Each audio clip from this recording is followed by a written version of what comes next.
Damai sejahtera Allah yang melampaui segala hati dan pikiran, itulah kiranya yang menguasai kamu di dalam Kristus Yesus Tuhan kita.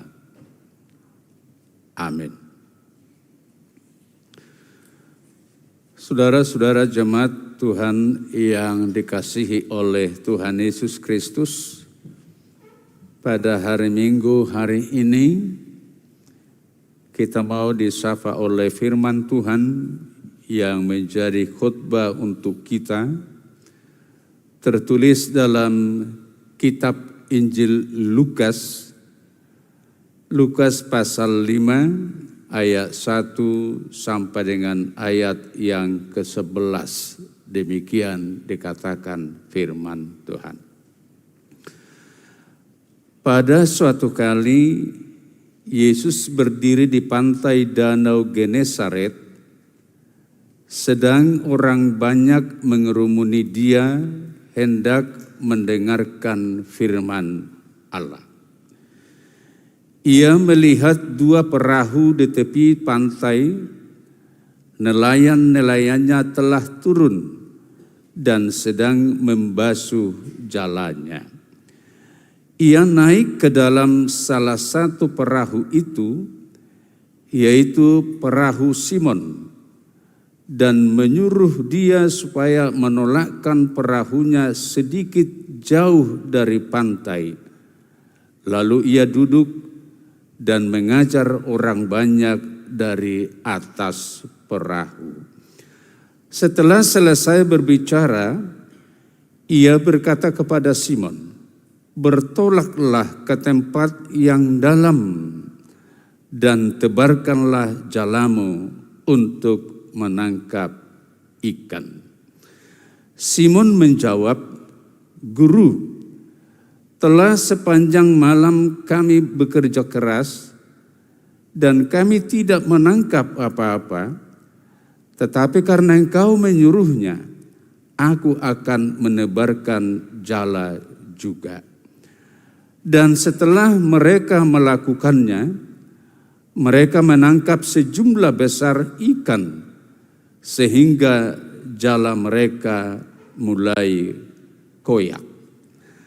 Lalu mereka memberi isyarat kepada teman-temannya di perahu yang lain, supaya mereka datang membantunya. Dan mereka itu datang.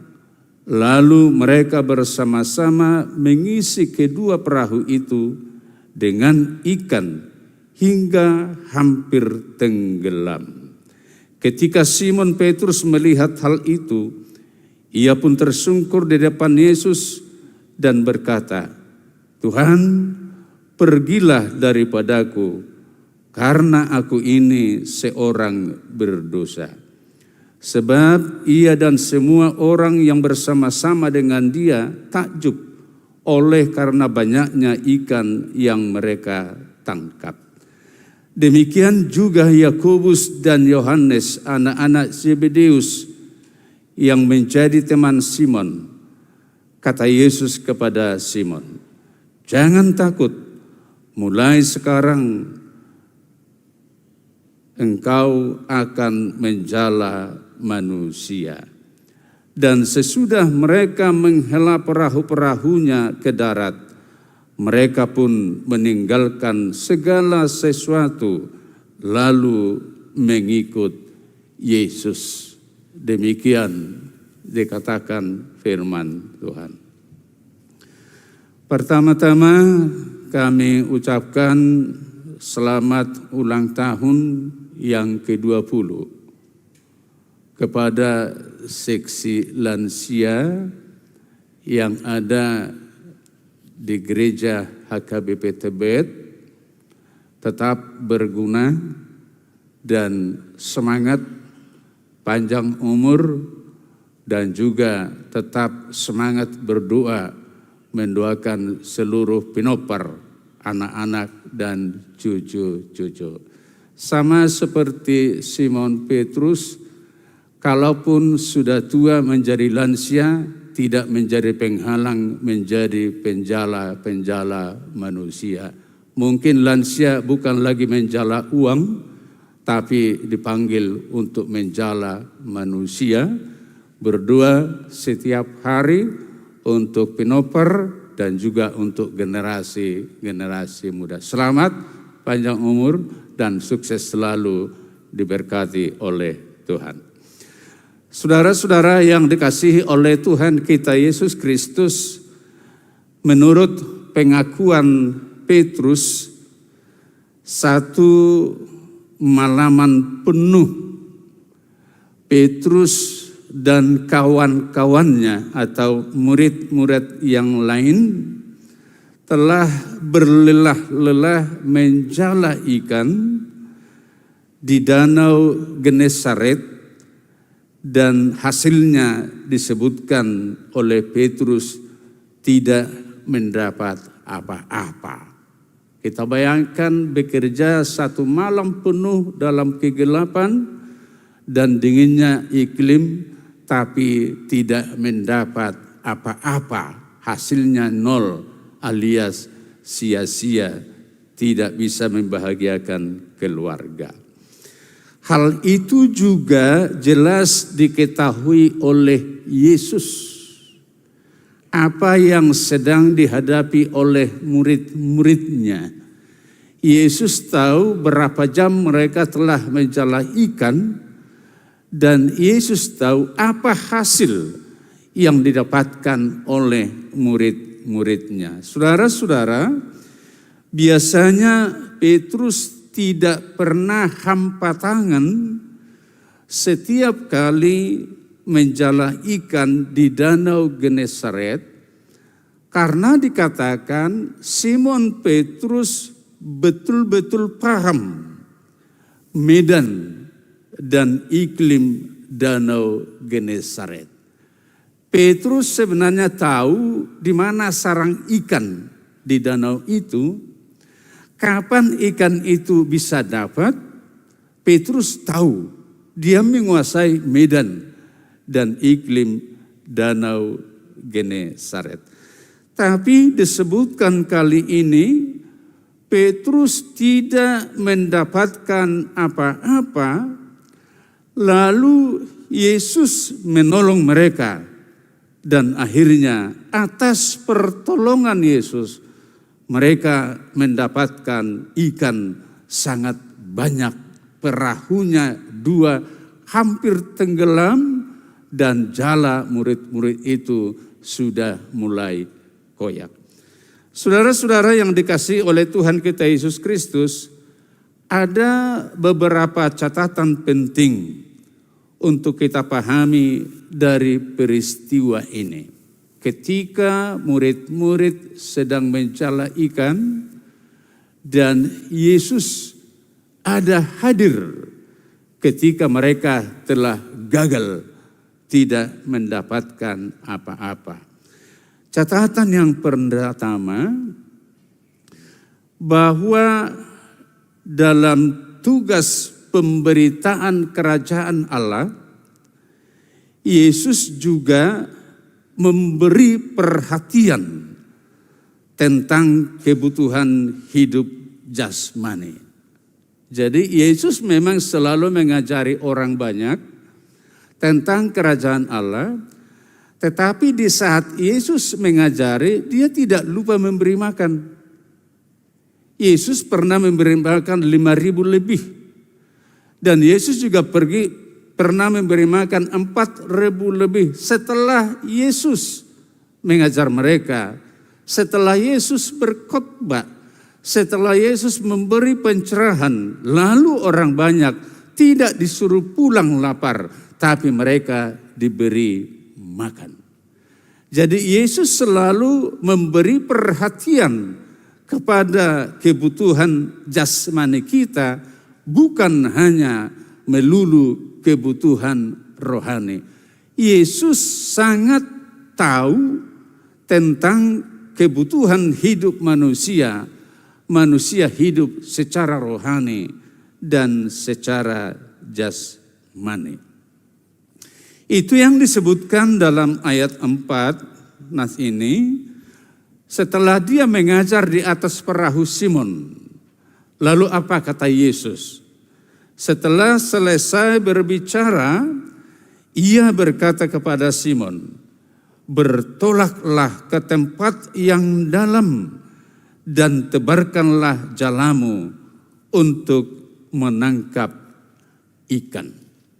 Tadi Simon Petrus melapor kepada Yesus, "Kami tidak mendapat apa-apa. 1 malam penuh kami telah bekerja keras.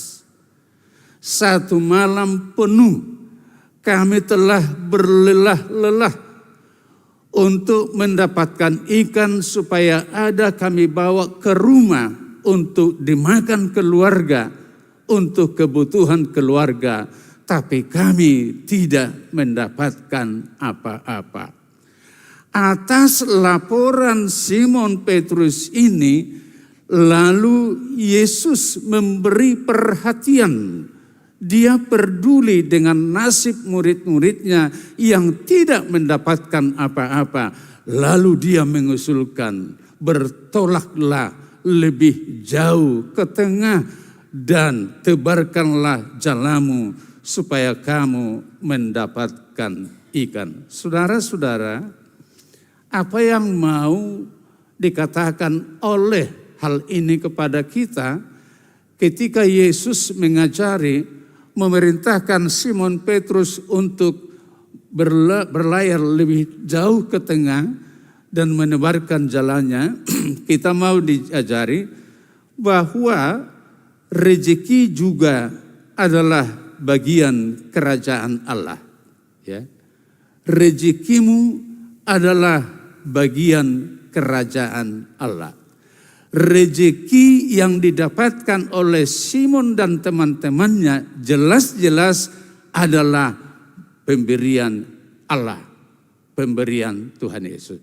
Di saat mereka tidak ada bersama-sama dengan Yesus, 1 malam penuh bekerja keras, hasilnya adalah 0. Itu makanya Yesus memberi perhatian,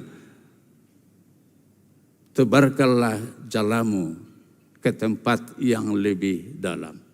Biasanya menurut teori yang Petrus pahami, menebarkan jala ke tempat yang lebih dalam tidak akan mendapatkan apa-apa.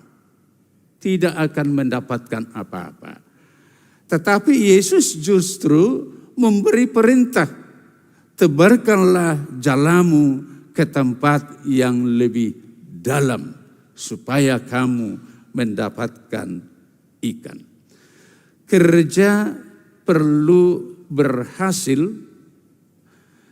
kita perlu makan, dan memang itu adalah pemberian Tuhan. Itu adalah rezeki dari Tuhan. Itu adalah berkat dari Tuhan, bukan melulu karena usaha kita, karena kita telah berlelah-lelah. Itu yang pertama. Memberitakan kerajaan Allah perlu juga peduli dengan kebutuhan jasmani. Yang kedua yang menjadi catatan dari kisah ini, kita harus benar-benar sadar bahwa tanpa kehadiran Yesus, pekerjaan jerih payah, usaha berat kita bisa menjadi sia-sia. Guru, sepanjang malam kami telah bekerja keras, tapi tidak mendapat apa-apa. Yesus tidak ada di situ. Yesus tidak sedang bersama murid-murid. Mereka telah menjalankan apa yang mereka tahu, teori untuk menangkap ikan. Tapi mereka tidak mendapatkan apa-apa. Tetapi setelah Yesus ada bersama-sama dengan mereka, lalu hasil mereka dapatkan pekerjaannya berhasil, pekerjaannya bisa membawa sukacita. Ini adalah suatu pengakuan yang sangat mendalam dari Simon Petrus. Guru tidak ada bersama-sama dengan kami. Tuhan tidak ada bersama-sama dengan kami. Yesus tidak ada bersama-sama dengan kami.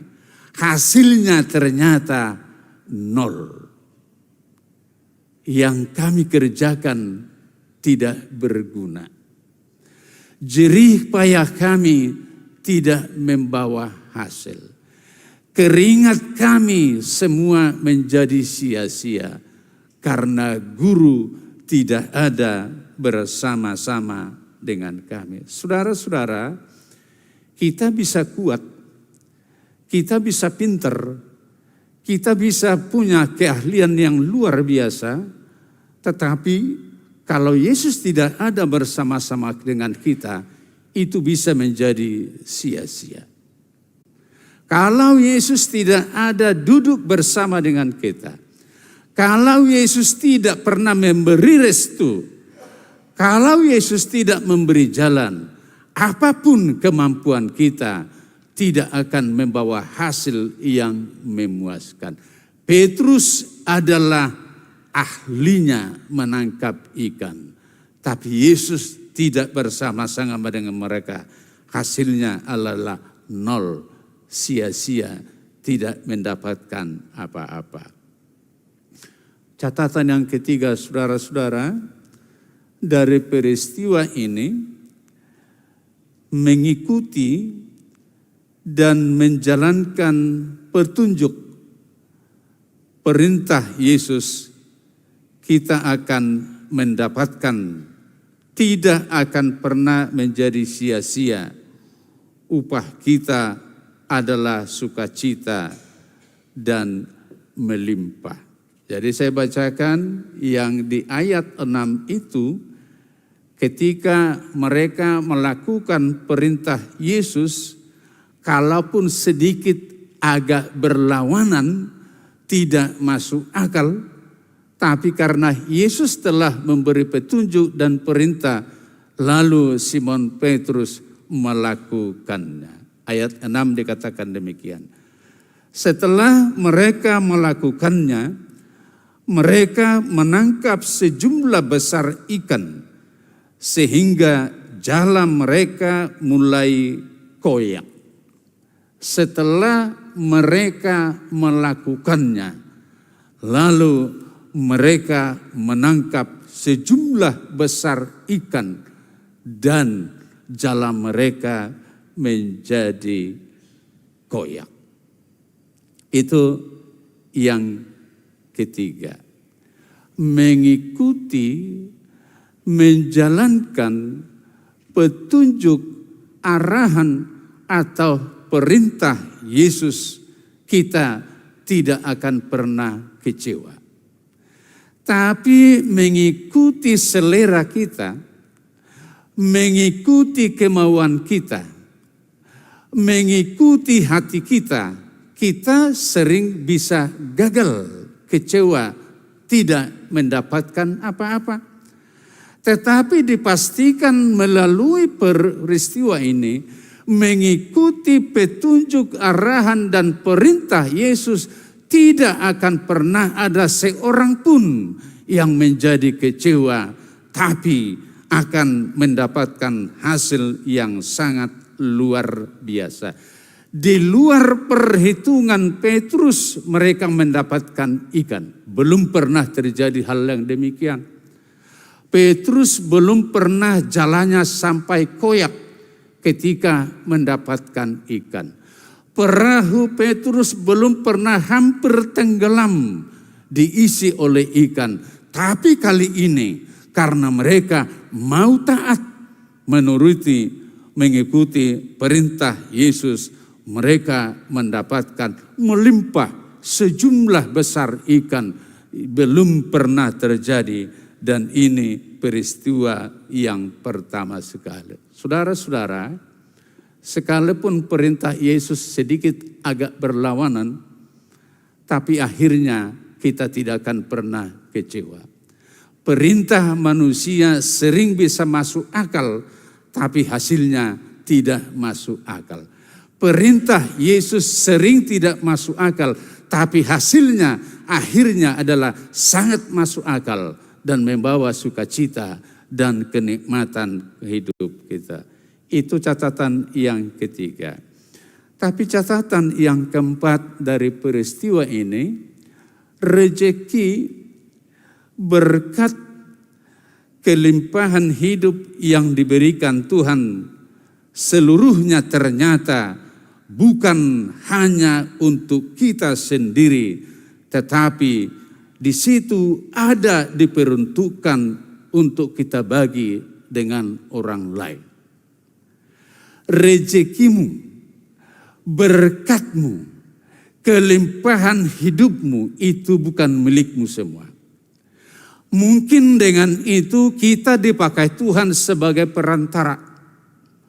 Mungkin melalui itu kita dipakai Tuhan sebagai saluran berkat, dan itu yang dilakukan Abraham. Ketika Tuhan memanggil dia dan mengatakan, aku akan memberkati engkau supaya kau juga menjadi berkat bagi seluruh bangsa. Dan peristiwa ini juga ketika murid-murid mendapatkan banyak ikan dan sangat banyak, rezekinya melimpah luar biasa.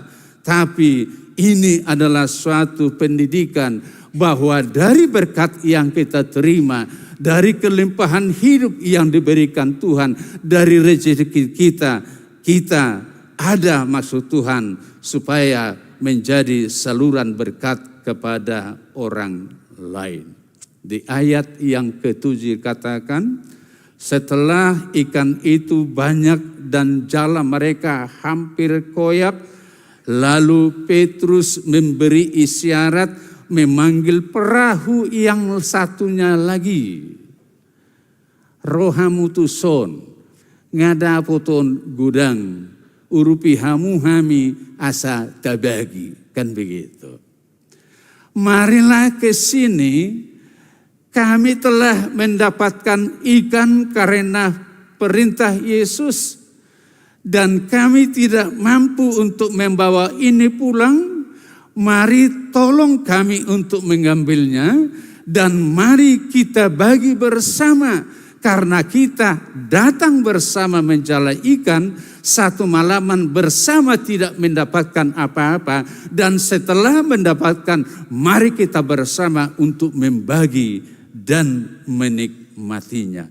Berkat yang kita miliki ada di situ, diperuntukkan untuk orang lain. Saudara-saudara, saya yakin kita pun telah melakukan hal itu.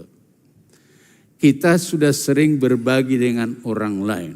Tadi dijelaskan dari lansia, mereka juga punya program berbagi dengan orang lain yang sakit menahun, dan juga jemaat yang lain yang bukan jemaat kita, mereka berbagi baik ke panti asuhan dan lain-lain.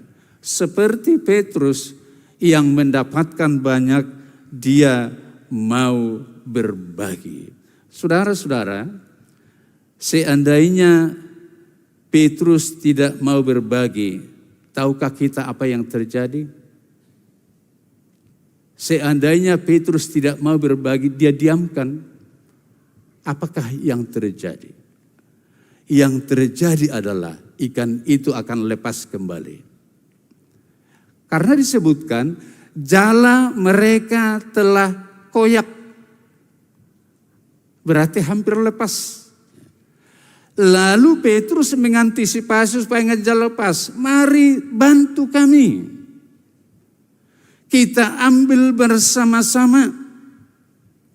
Kalau Petrus tidak mau, sekalipun dia bisa ikan itu dimasukkan ke perahu, perahunya akan tenggelam.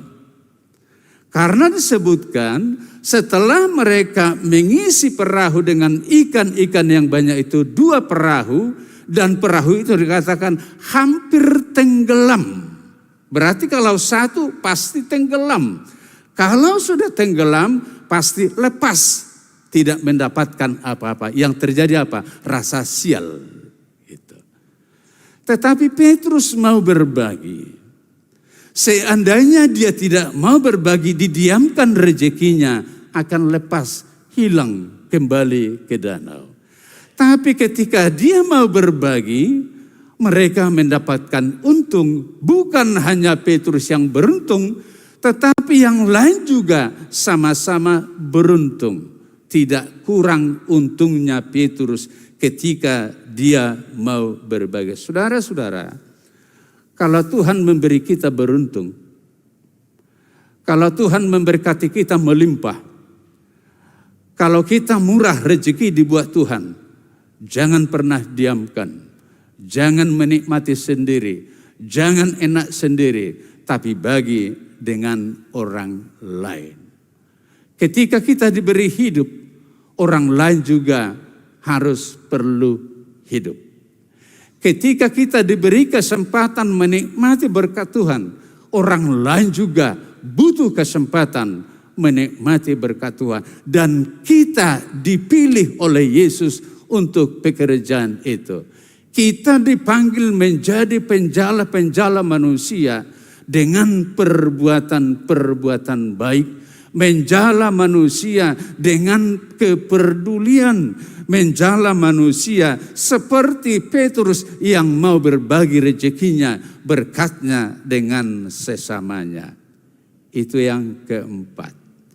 Tapi ada catatan yang kelima dari peristiwa ini, bahwa melalui pertolongan Yesus, melalui berkat-berkat Tuhan, ada tugas dan tanggung jawab yang harus kita emban dan harus kita kerjakan. Setelah ikan itu dapat, apa dikatakan Simon Petrus? Tuhan, pergilah dari sini karena saya orang berdosa. Saya tidak salah. Kami tidak mengajak Tuhan untuk menolong kami. Tapi Tuhan datang. Kami menghiraukan kami. Tapi Tuhan peduli. Kami telah bersalah. Kami orang berdosa. Pergilah. Kami merasa malu. Kata Petrus. Tapi apa jawaban Tuhan? Mulai hari ini, engkau menjadi penjala manusia. Yesus menegaskan bahwa dengan pertolongan yang luar biasa ini, rencana Yesus adalah untuk merubah Simon Petrus. Yang biasanya hanya peduli dengan ikan, sekarang Petrus dibentuk menjadi Petrus yang peduli dengan manusia. Itu. Mulai sekarang engkau menjadi penjala manusia. Selama ini perhatianmu hanya untuk ikan. Hanya sebatas perutmu dan kebutuhanmu. Tapi sekarang kau harus peduli dengan orang lain. Bukan ikan lagi urusanmu, tetapi kehidupan orang lain. Pergilah untuk memberitakan Injil. Jadi ada maksud Tuhan ketika Tuhan memberkati hidup kita, ketika Tuhan menolong kita, ketika Tuhan memberi kita yang baik, bukan tidak ada rencana Tuhan, maksud Tuhan untuk kita masing-masing. Seperti kepada Petrus, Tuhan ada rencana menjadi penjala manusia. Demikian juga kepada setiap kita, setiap orang percaya. Ketika Tuhan memberi berkat-Nya yang melimpah, Tuhan punya rencana untuk kita, untuk mengemban satu tugas dan tanggung jawab yang lebih besar. Menjadi penjala-penjala manusia. Tetapi saudara-saudara, menjadi penjala manusia ada yang harus berubah. Ada yang harus dikorbankan. Itu di ayat terakhir kita baca. Setelah Yesus mengatakan, kau harus menjadi penjala manusia. Saya baca ayat 11. Sesudah menarik perahunya ke darat, mereka pun meninggalkan segala sesuatu lalu mengikut Yesus. Mereka pun meninggalkan segala sesuatu lalu mengikut Yesus. Petrus begitu sadar apa tujuan Yesus memberi pertolongan. Lalu dia merespon, menjawab yang diperintahkan oleh Yesus. Saya mau, jala akan saya tinggalkan. Saya mau, ikan bukan lagi urusan saya, tetapi Injil yang menjadi urusan saya. Bukan menjala ikan lagi, tetapi menjala manusia. Lalu mereka meninggalkan segala sesuatu. Saudara-saudara, memberitakan Injil, menjala manusia, menjala jiwa-jiwa yang ada di dunia ini, ada yang harus kita korbankan. Ada yang harus kita tinggalkan. Kalau kita menasihati orang, kita juga harus mau menerima nasihat. Kalau kita meminta orang berubah, kita pun harus mau berubah. Kalau kita melarang orang tidak melanggar, kita pun jangan menjadi pelanggar. Ada kebiasaan-kebiasaan yang harus kita tinggalkan sehingga jala kita mendapatkan banyak. Pekerjaan kita mendapatkan hasil. Usaha berat kita akan berhasil, tidak sia-sia. Mereka meninggalkan segala sesuatunya. Hidup lamanya ditinggalkan. Kebiasaan-kebiasaan lamanya ditinggalkan. Lalu mereka mengikut Yesus. Saudara-saudara, bisa saja ada kebiasaan lama kita yang tidak baik. Bisa saja sifat lama kita ada yang tidak baik. Tetapi kita setelah ditugasi oleh Yesus menjadi penjala manusia, kita harus mau meninggalkan itu, supaya jala kita mendapatkan banyak dan Tuhan menjadi dipermuliakan. Amin. Kita berdoa.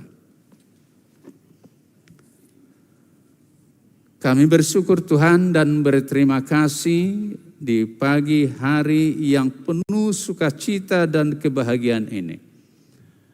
Melalui ibadah minggu di pagi hari ini. Kami sangat mengerti dan memahami bahwa waktu yang baik ini, kesempatan ini adalah anugerah Tuhan bagi kami.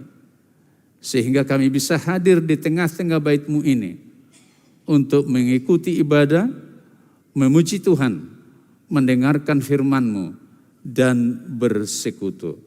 Berkati Tuhan persekutuan ibadah kami menjadi kemuliaan bagi nama Tuhan, dan juga menjadi sukacita yang besar bagi kami, supaya kami semakin mengerti dan memahami bahwa hidup kami adalah pertolongan Tuhan. Jika kami hanya mengandalkan pribadi kami, kemauan kami, pikiran kami, usaha dan kekuatan kami, dan juga pengetahuan kami, seringkali kami akan mendapatkan kesia-siaan, tidak akan mendapatkan hasil. Tetapi di saat Tuhan ada bersama-sama dengan kami akan mendapatkan banyak berkat dalam kehidupan kami sehari-hari. Hadirlah Tuhan senantiasa dalam kehidupan kami, dalam setiap langkah kami, dalam setiap usaha keras dan pekerjaan kami setiap hari.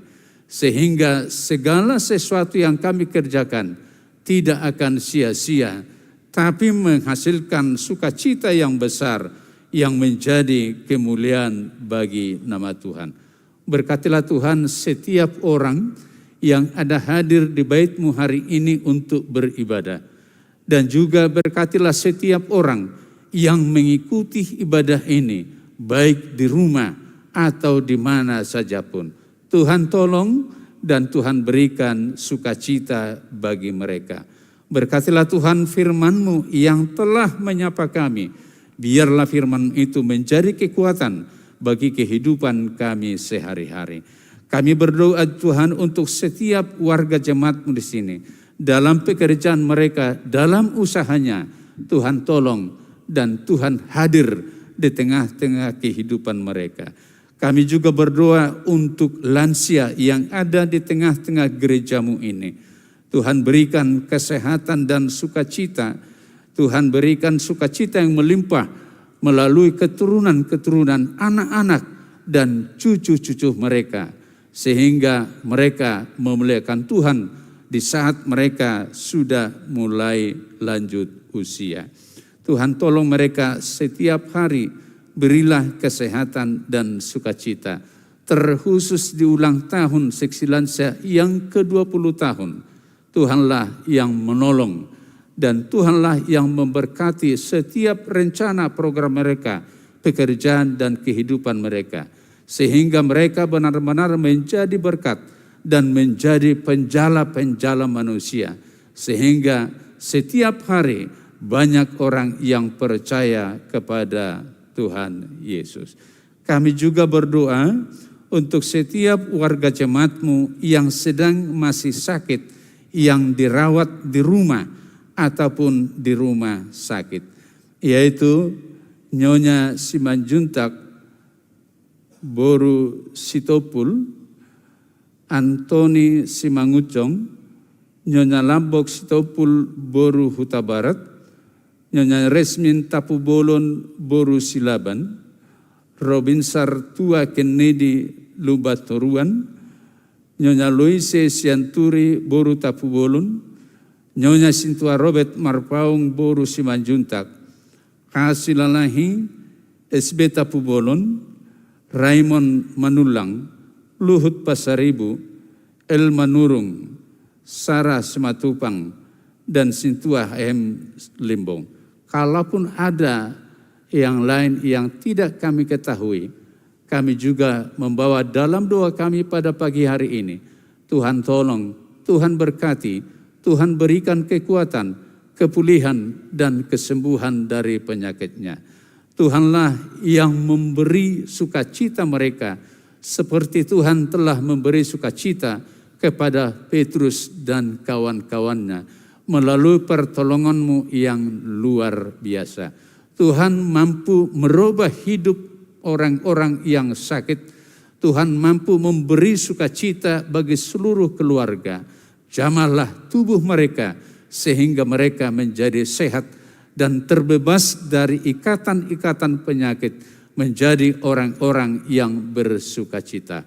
Kami serahkan kehidupan kami sepanjang hari ini dan juga seluruh kegiatan dan setiap langkah kami. Biar Tuhan yang mengaturkan dan memberi yang terbaik bagi kami. Tapi ampuni kami Tuhan dari dosa kami. Di dalam nama anak-Mu, Tuhan Yesus Kristus Juru Selamat kami. Amin. Kita bernyanyi dan sambil memberikan persembahan kita.